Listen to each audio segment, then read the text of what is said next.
There is a photograph from a Bavarian prison cell, taken in the spring of 1946, that shows a heavy-set man with a thick neck and small dark eyes sitting at a wooden table. He is 53 years old.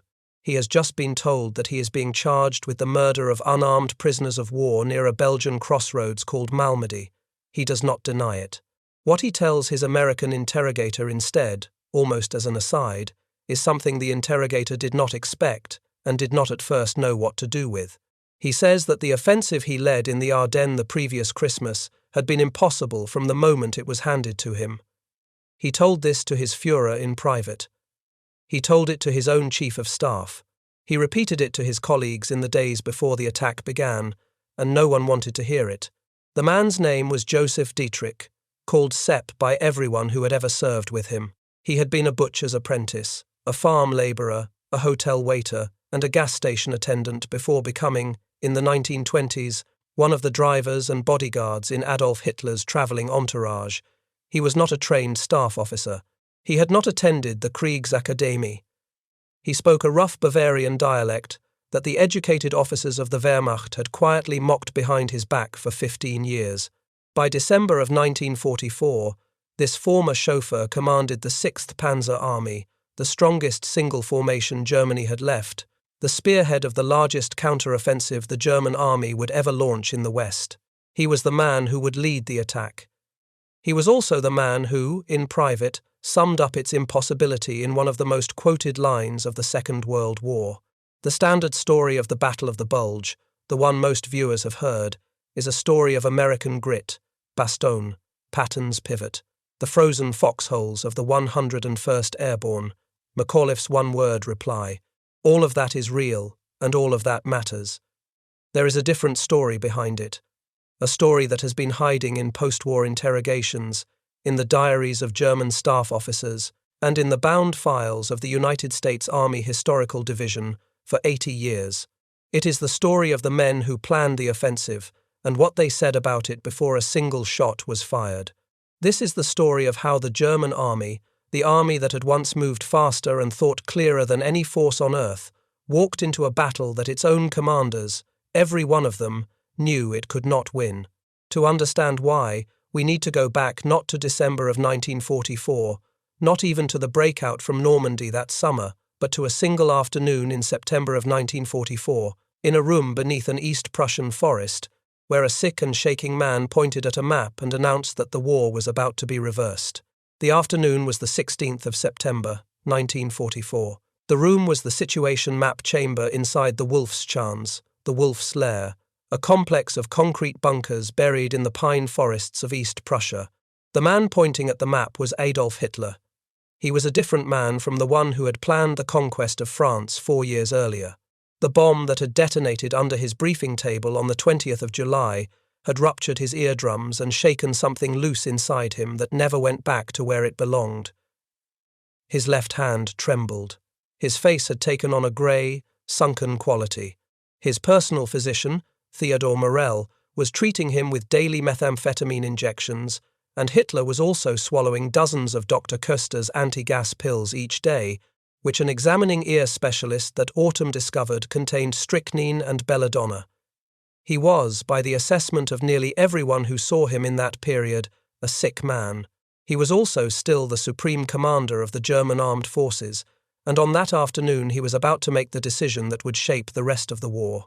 Colonel General Alfred Jodl, the head of the operations staff at the Supreme Headquarters of the Armed Forces, had been delivering a routine briefing on the Western Front.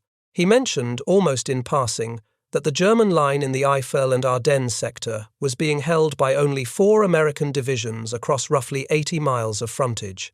The Americans, exhausted from their summer pursuit across France, had treated the rugged forested terrain as a quiet zone, a place to rotate worn-out divisions and break in green ones. Hitler raised his hand and stopped the briefing. According to the diary of General Werner Kreipp, the Air Force Chief of Staff who was present, the Führer announced, in a voice that suddenly carried the energy of his earlier years, that he had reached a decision. He would launch a counterattack out of the Ardennes. The objective would be Antwerp.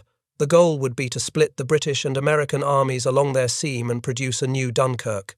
The men in the room received this announcement in stunned silence. The idea was not on its face ridiculous. Germany had passed through the Ardennes once before, in May of 1940, and the world had watched in disbelief as the Wehrmacht emerged behind the French lines and rolled to the Channel. Hitler was proposing to do it again. What made the announcement difficult to process was not the idea but the arithmetic. Germany in September of 1944 was not the Germany of 1940. The Wehrmacht had taken something on the order of 3.5 million casualties since the invasion of the Soviet Union. The officer corps that had executed the lightning campaigns of 1939 and the breakthrough of 1940 had been ground down on the steppes of Russia until what was left of it was a thin crust of survivors over a vast pool of replacements who had never seen combat. The Luftwaffe, which had cleared the skies in 1940, no longer controlled the air over its own homeland. The synthetic fuel plants that powered the panzer divisions were being bombed flat by American heavy bombers at a rate the chemists could not repair. The Soviet army, which in 1940 had been a distant rumour, was now standing on the Vistula River, 300 miles from Berlin, preparing the largest single offensive in the history of warfare. Hitler was proposing to take what was left of Germany's strategic reserves, every panzer division that could be scraped together, every barrel of fuel that could be hidden from the bombers, every artillery shell that could be set aside, and throw all of it not at the Soviets, who threatened the German heartland, but at the Western Allies, who threatened only the German border. He was proposing to do it across one of the most difficult pieces of terrain in northwestern Europe, in the dead of winter, against an enemy whose air superiority was almost total, with an army whose average rifleman in 1944 was a teenager, or a man in his 40s pulled out of a factory.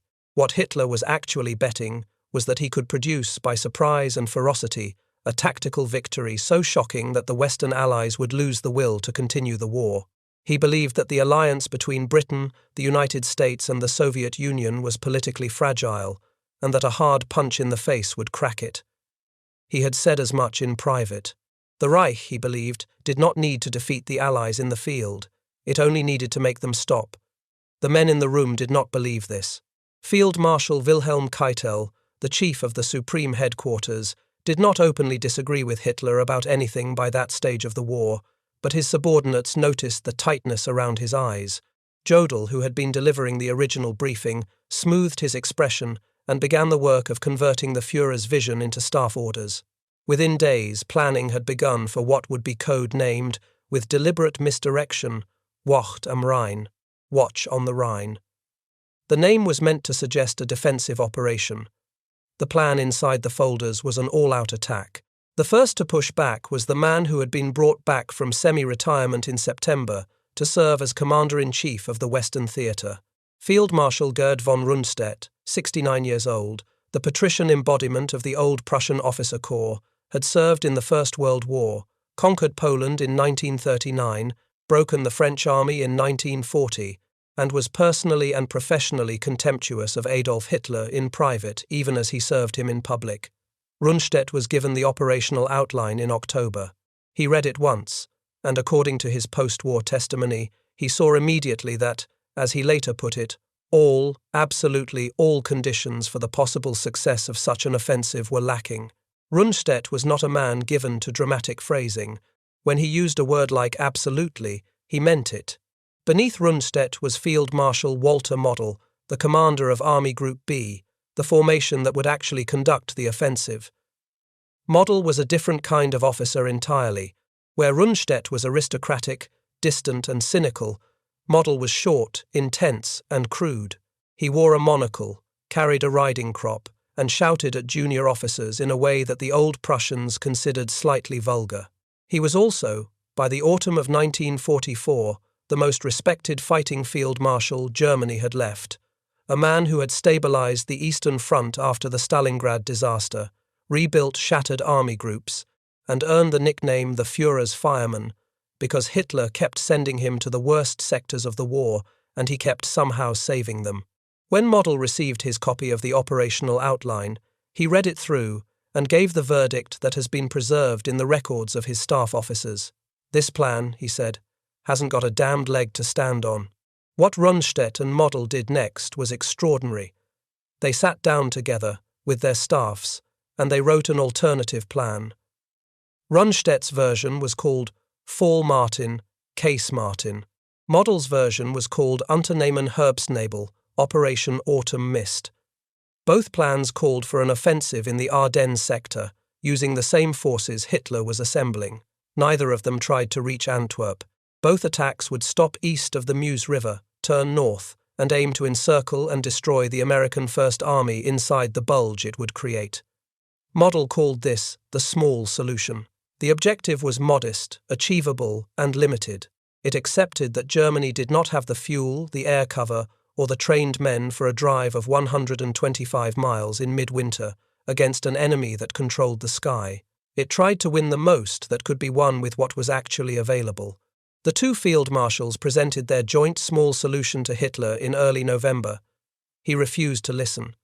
He had marked the original outline with the words "nicht abändern" written in his own hand, not to be altered. He told them that their alternative would not accomplish his political goal. A limited tactical victory would not shake the Western alliance. Only a strategic blow, the loss of a major port, the destruction of multiple armies, only that would force the British and Americans to reconsider the war. The objective was Antwerp. It would remain Antwerp. The plan would not change. The two field marshals returned to their headquarters and began planning the execution of an operation they did not believe in. They had presented an alternative. The alternative had been refused. Under the old Prussian tradition, a senior commander in that position had a duty either to find a way to accomplish the spirit of the order with the means available or, in extremity, to resign. Neither man did either. They saluted, returned to their offices, and continued the work.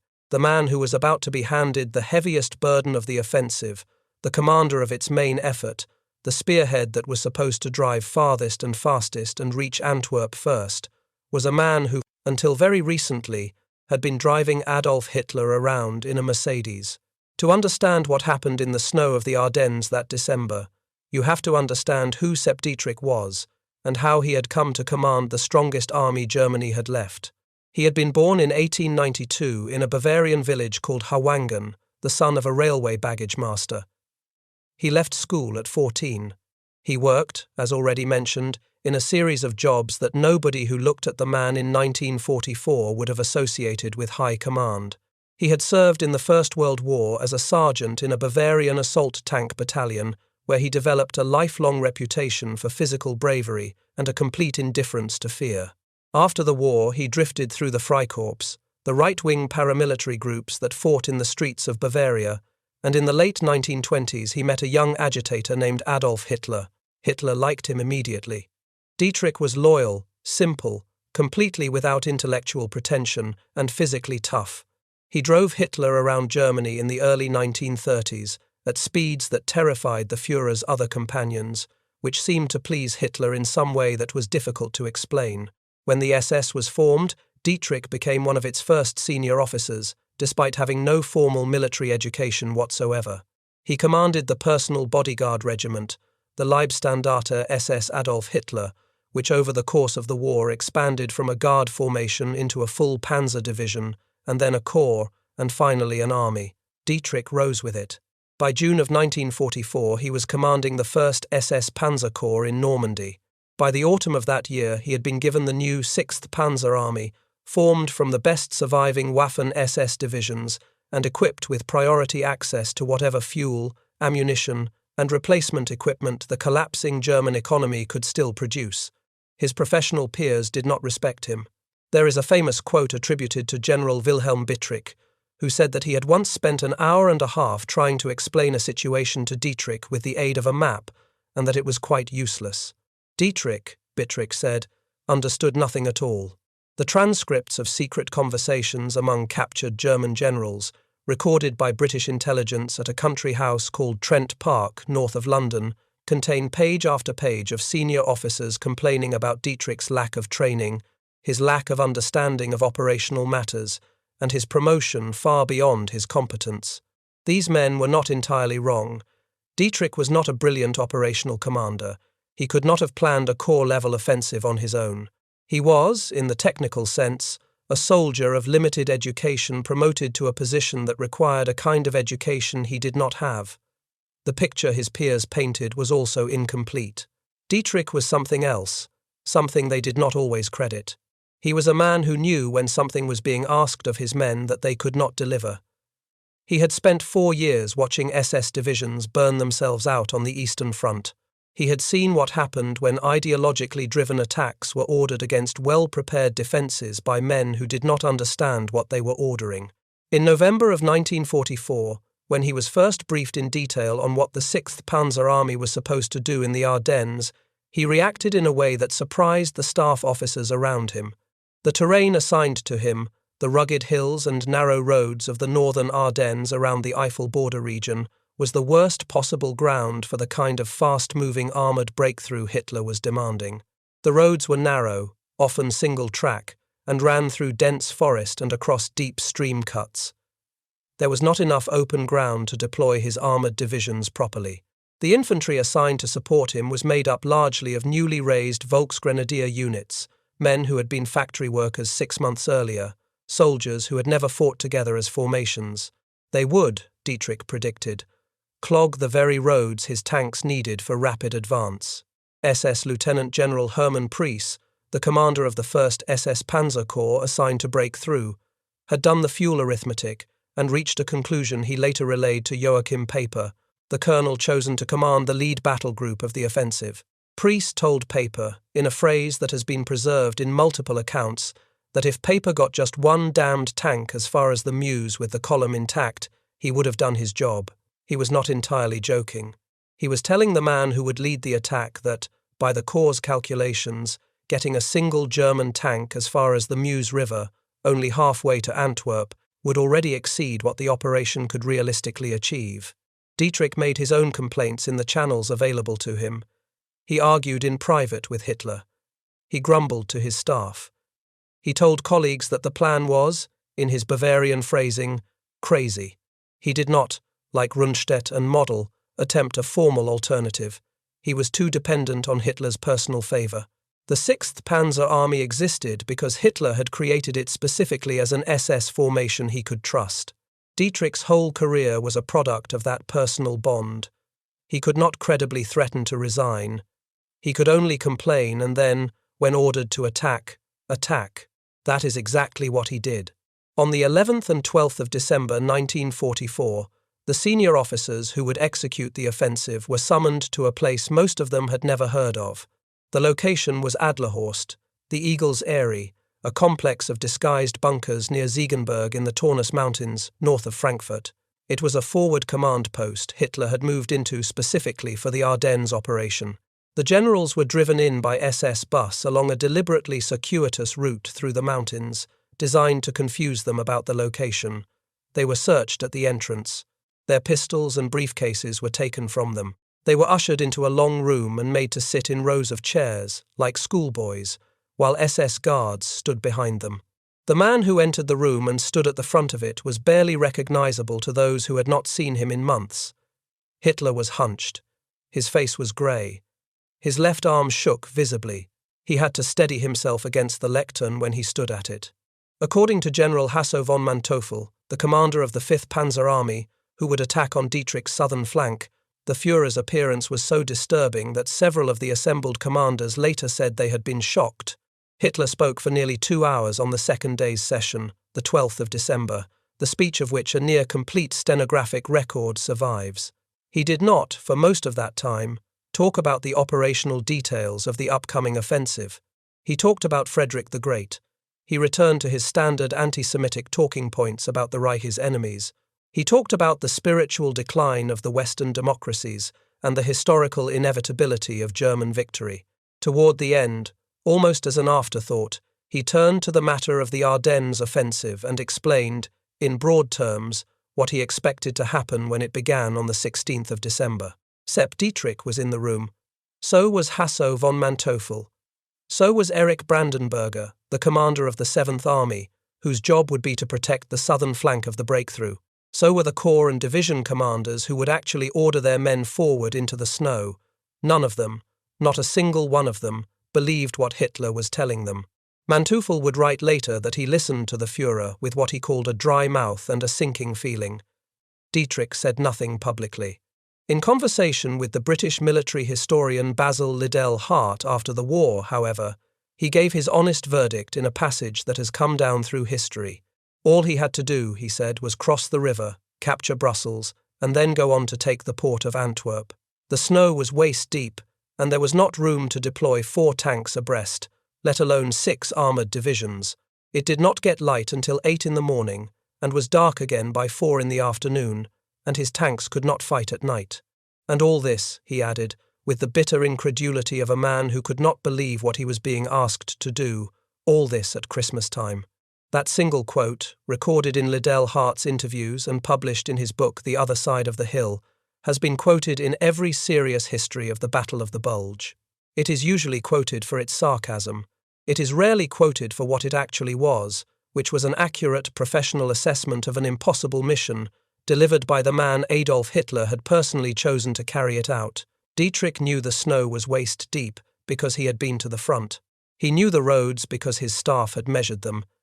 He knew the daylight hours because his artillery officers had calculated the firing windows. He knew about the season because no one needed to be told that it was December.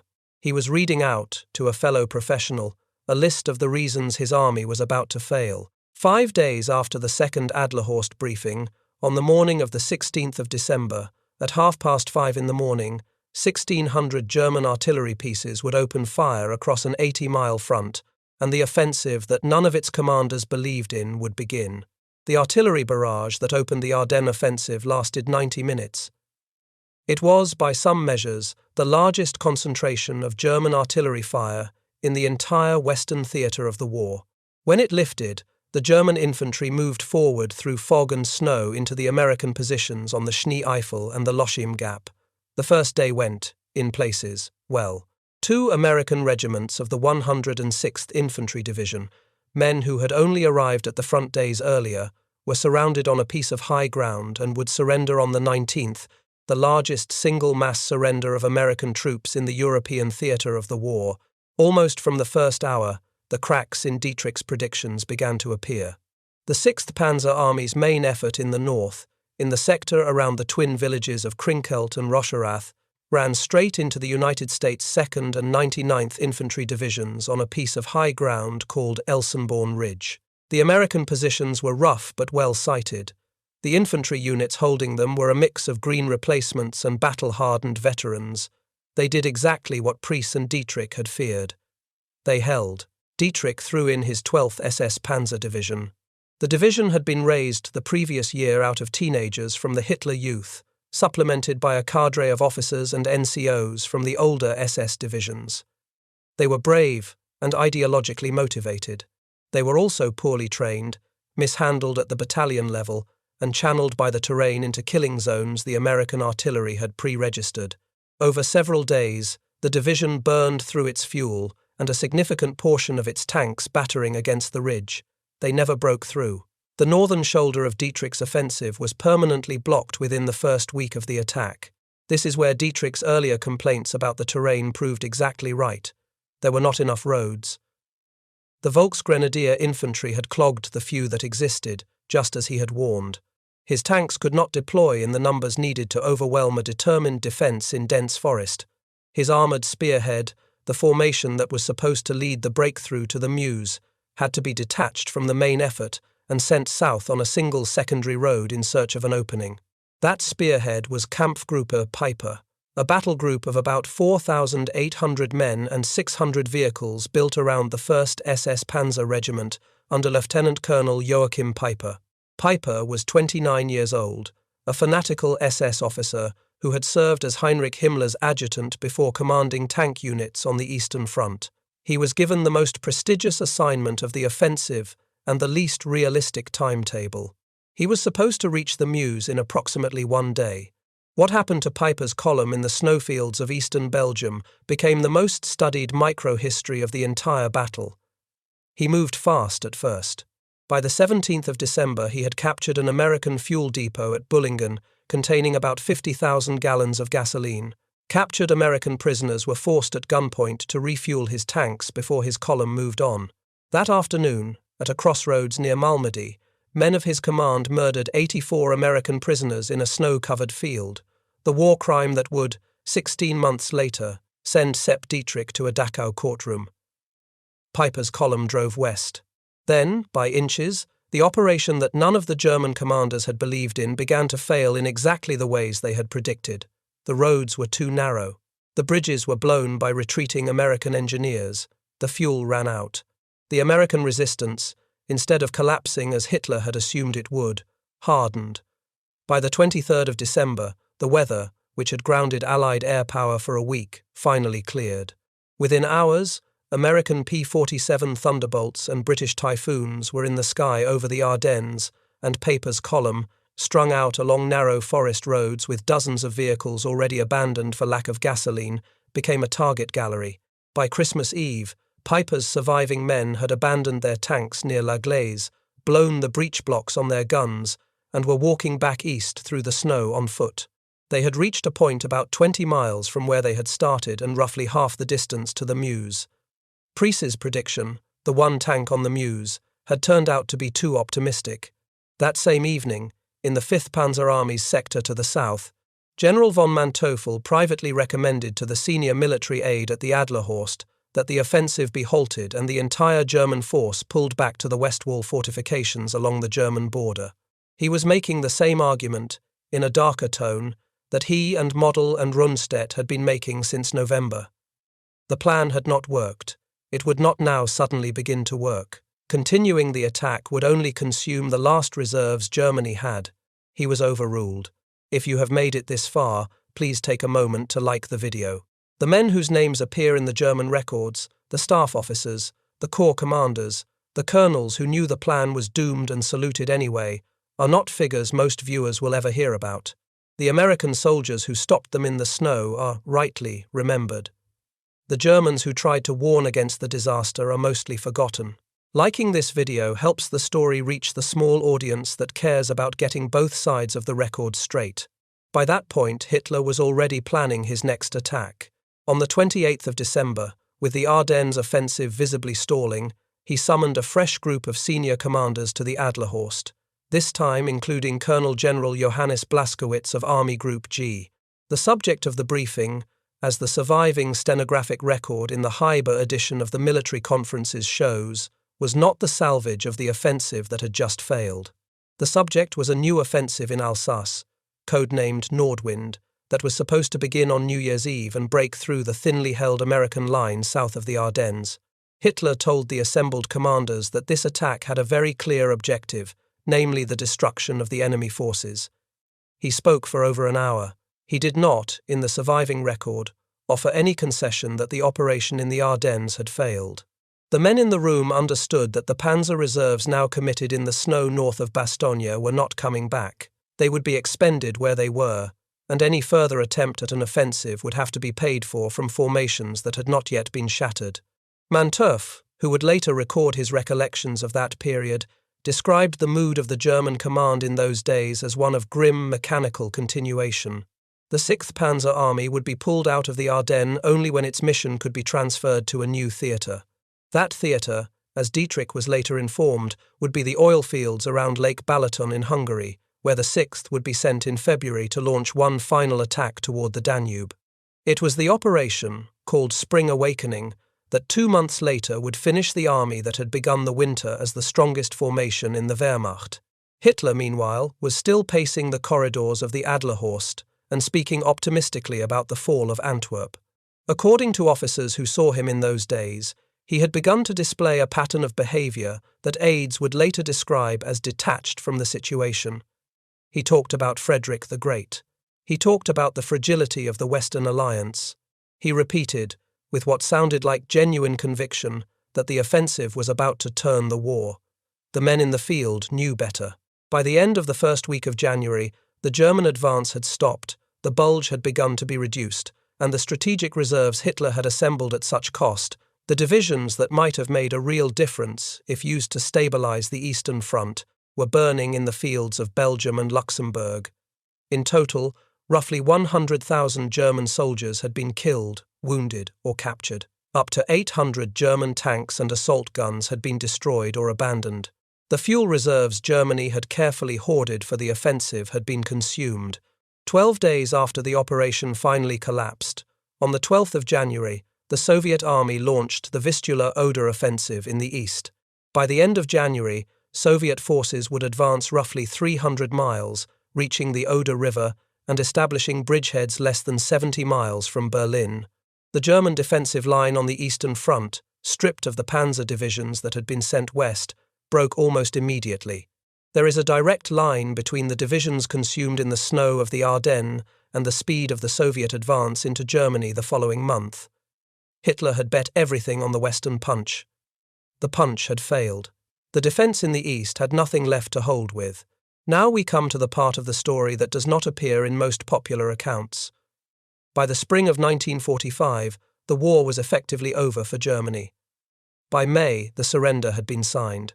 In the months that followed, the United States Army began an unusual project. It set up a research division called the Foreign Military Studies Program, headquartered first at a former Wehrmacht facility at Allendorf in the German state of Hessen, then later moved to Königstein, and finally to Karlsruhe. Its purpose was to bring together as many surviving German senior officers as possible and have them write detailed accounts of the operations they had planned and executed during the war. The Americans wanted, in particular, a complete and unflinching record of the Ardennes Offensive, written by the men who had run it. What came out of that program is one of the strangest archives in 20th century military history. The transcripts and reports run to thousands of pages. Manteuffel's account is detailed, professional, and largely candid. Kramer's report on the 6th Panzer Army, catalogued among the European theatre historical interrogations as Ethint 21, is thorough and self-critical. Rundstedt, by then frail and fatalistic, told his post-war interviewers that the operation came to him as an order complete to the last detail, that Hitler had even written on the plan in his own handwriting not to be altered, and that he himself had been little more than a postman. He would publicly disavow any responsibility for the offensive for the rest of his life. He died, broken and bitter, in 1953. Model never gave an account. Trapped in the Ruhr pocket in April of 1945, ordered by Hitler to fight to the last man, the field marshal, who had been called the Führer's fireman, walked into a wood between Duisburg and Lintorf with 3 staff officers and shot himself. He had told his deputy, Colonel Karl Wegener, in the hours before, that for a commander in defeat there was nothing left, that in antiquity they took poison. The man who had told Hitler the small solution was the only realistic option, and who had then loyally executed the big one anyway, took his own internal contradiction with him into the trees. Dietrich, the man whose Christmas-time complaint titles this story, lived. After the failure of his army's last offensive in Hungary in March of 1945, the disastrous Operation Spring Awakening at Lake Balaton, he is said to have remarked to his staff that the 6th Panzer Army was now properly named because they had only 6 tanks left. In May, he surrendered to American forces. He was tried at Dachau in 1946 for his command responsibility in the Malmedy massacre and sentenced to life imprisonment. The sentence was reduced on review to 25 years. He was paroled in 1955 after serving roughly 10. He returned to West Germany, where he was almost immediately rearrested for his role in the murder of SA leaders during the Night of the Long Knives in 1934 and sentenced by a Munich court to a further 18 months. He died of a heart attack at his home in Ludwigsburg in April of 1966. He was 73 years old. In his post-war conversations, Dietrich was asked repeatedly to give his honest assessment of the Ardennes offensive. He gave the answer about the snow and the roads and the daylight and the time of year. He also said something else, which is rarely included alongside that famous quote. The offensive, he said, had been brilliantly planned by Hitler and poorly executed by the generals. This was the line that has caused some historians to dismiss Dietrich's complaints as self-serving, as the after-the-fact excuses of a man trying to escape responsibility. There is some truth to that reading. Dietrich was, in his interrogations, often evasive, sometimes dishonest. He claimed at one point that he had only learned of the offensive on the 12th of December at Adlerhorst, a claim his own chief of staff, Kramer, contradicted by stating that detailed planning had begun in his presence on the 20th of November. To focus on Dietrich's evasions is to miss the larger pattern. What the German records show, when assembled in full, is not a single complaint from a single bitter loser. Rundstedt thought the plan was impossible. Model thought the plan was impossible. Manteuffel thought the plan was impossible. Brandenberger, the 7th Army commander, thought his own sector's role was impossible. Priess and his staff thought one tank on the Meuse would be a victory. Dietrich thought he would be lucky to fight through waist-deep snow on roads too narrow for his armour on the shortest days of the year. Every senior officer at every level of the command structure told someone, in writing or in person, that the operation could not succeed. Every one of them, when ordered to execute it anyway, did so. Why did they do it? There was no single reason, and the men involved were not interchangeable. Keitel and Jodl had identified themselves so completely with Hitler's regime that disobedience by that stage of the war was something neither of them could imagine. Model was professionally addicted to the challenge of impossible missions and had built his entire reputation on saving situations the rest of the army considered hopeless. Dietrich owed his career to Hitler personally and could not have refused him without ceasing to exist as the man he had become. Rundstedt was simply too old, too tired, and too cynical to fight one more internal battle at the age of 69. None of these reasons are flattering. None of them excuses the consequences. About 100,000 German soldiers became casualties in an operation their own commanders did not believe could work. Roughly 19,000 American soldiers were killed in stopping it. 84 American prisoners were murdered in a field at Malmedy. Belgian civilians were killed by both sides, sometimes deliberately, in their own villages and on their own roads. None of this had to happen. The small solution, the Model and Rundstedt alternative, would still have produced casualties. It would still have ended in defeat. By every assessment available, however, it would have achieved a meaningful tactical result with significantly less cost. It was rejected because Adolf Hitler could not accept a tactical objective. He needed a strategic miracle.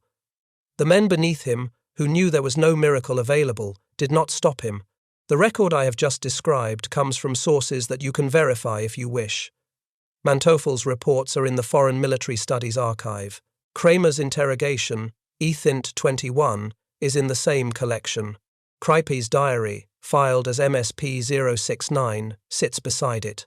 The Trent Park transcripts have been published in academic editions, most prominently in German by Sönke Neitzel as Abgehört in 2005, and in English as Tapping Hitler's Generals in 2007. Rundstedt's interrogations and the surviving Adlerhorst stenographic records have been published in multiple editions of the German military conferences. Dietrich's interrogation transcripts and his post-war interviews with Liddell Hart are in the public record. The fuel calculations are documented in the official United States Army history of the Ardennes campaign, written by Hugh Cole, and published by the Office of the Chief of Military History in 1965. Nothing in this video has been invented. Nothing has been dramatized. What the record shows is a particular kind of failure. Not the failure of an army that did not know what was coming. Not the failure of commanders who believed in their orders and were proven wrong. The men responsible for the Ardennes Offensive of December 1944 knew, in writing, that it was not going to work. The arguments against it had been made, in writing, by men whose professional judgment was as good as any in the world at the time. The men who made the arguments were the same men who, when ordered, carried out the operation against their own counsel. There is no clean lesson in this. There is only the record, the cost, and the more than 30,000 military dead from both sides whose names are inscribed in the cemeteries of Belgium and Luxembourg, and a quiet question that history has never fully answered, which is what a senior officer is for, if not for the moment when the order he is given is the wrong one. If your father, your grandfather, or any member of your family served in the Ardennes that winter, on either side of the line, I would consider it a privilege to read about them in the comments. The official accounts can tell you what units fought where, and how many men were lost on each day of the campaign, and how the Sherman tanks of the 4th Armoured Division finally broke through to Bastogne the day after Christmas. They cannot tell you what your grandfather remembered about the cold, or which buddy he lost on the 3rd day, or what he never spoke of for the rest of his life. Those small, specific personal things are the part of the record that the books do not contain.